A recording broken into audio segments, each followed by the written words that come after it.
అందరికీ నమస్కారం అమ్మ. ఈరోజు మనం తెలుసుకుంటున్న అంశం ఏంటంటే 6వ తరగతి తెలుగులో 11వ పాఠ్యాంశమైన డూడు బసవన్న అనే పాఠ్యాంశానికి సంబంధించిన టోటల్ నోట్స్ను చూద్దాం. ఇంకా ఆలస్యం చేయకుండా వీడియోలోకి వెళ్ళిపోదాం. మొదటి ప్రశ్న, ఎక్కడ ధర్మప్రభువులు ఉంటే అదే మా ఊరని బసవయ్య ఎందుకు అని ఉంటాడు? జాగ్రత్తగా స్క్రీన్ షాట్ తీసుకున్నాను. తర్వాత నెక్స్ట్ రెండవ ప్రశ్న, గంగిరెద్దులాట ప్రాచీనమైనదని ఎలా చెప్పగలవు? గంగిరెద్దులాట ప్రాచీనమైనదని ఎలా చెప్పగలవు నాన్న? జాగ్రత్తగా స్క్రీన్ షాట్ తీసుకోండి.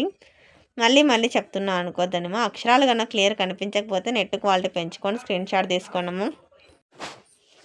అక్షరాలు కన్నా క్లియర్ కనిపించకపోతే నెట్ క్వాలిటీ పెంచుకొని స్క్రీన్ షాట్ తీసుకున్నాను. తర్వాత నెక్స్ట్ మూడవ ప్రశ్న, గంగిరెద్దుల వాళ్ళ దగ్గర ఏ వాయిద్యాలు ఉంటాయి, వాటిని ఎలా ఉపయోగిస్తారు? జాగ్రత్తగా స్క్రీన్ షాట్ తీసుకున్నాను. తర్వాత నెక్స్ట్ నాలుగవ ప్రశ్న, గంగిరెద్దుల ఆట ఎలా ఉంటుందో వర్ణిస్తూ రాయండి. తర్వాత నెక్స్ట్ కంటిన్యూషన్ అన్న. మళ్ళీ చెప్తున్నా అనుకోద్దండి. అక్షరాలు కనుక క్లియర్ కనిపించకపోతే నెట్ క్వాలిటీ పెంచుకొని స్క్రీన్ షాట్ తీసుకోండి. తర్వాత నెక్స్ట్ ఐదవ ప్రశ్న, గంగిరెద్దుల వాళ్ళు పల్లెటూర్లలోనే ఉండిపోవడానికి గల కారణాలను రాయండి.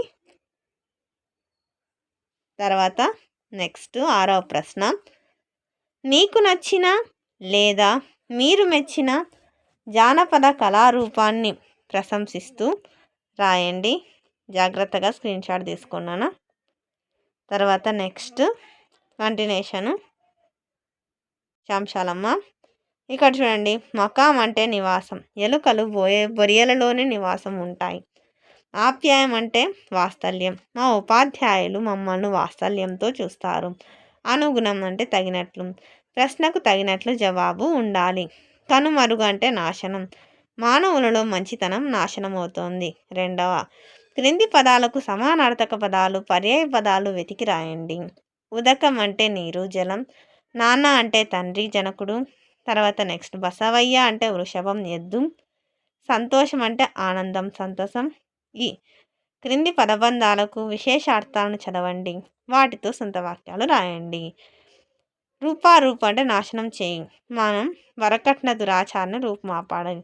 అందరికీ ధన్యవాదాలమ్మ. నెక్స్ట్ నమ్మకాలు పట్టుకొని వేలాడంటే వదలకుండా పెట్టుకుంటూ ఉండడం. మూఢనమ్మకాలను పట్టుకొని వేలాడకూడదు. కాలు దువ్వు, తగువుకు సిద్ధపడడం, అయిన దానికి కాని దానికి అందరి మీద కాలు దువ్వడం మంచిది కాదు. త్రిలోదకాలు ఇవ్వడం అంటే సంబంధం లేని అనుబంధం తెంచుకోవడం. దుర్మార్గానికి త్రిలోదకాలు ఇవ్వడం మంచిది. అందరికీ ధన్యవాదాలమ్మా. ఇంకా మన ఛానల్ సబ్స్క్రైబ్ చేసుకుని వాళ్ళు ఎవరంటే దయచేసి సబ్స్క్రైబ్ చేసుకొని లైక్ చేసి షేర్ చేసి మీ ఫ్రెండ్స్కి రిలేటివ్స్ అందరూ సబ్స్క్రైబ్ చేసుకోమని చెప్పండి. నా ఛానల్ని సబ్స్క్రైబ్ చేసుకుని ప్రత్యక్షంగా పరోక్షంగా సపోర్ట్ చేస్తున్న వాళ్ళందరికీ పేరున ప్రత్యేకమైన హృదయపూర్వక ధన్యవాదాలు. అందరికీ ధన్యవాదాలమ్మ. దయచేసి వీడియోని మాత్రం స్కిప్ చేయదు. ధన్యవాదములు.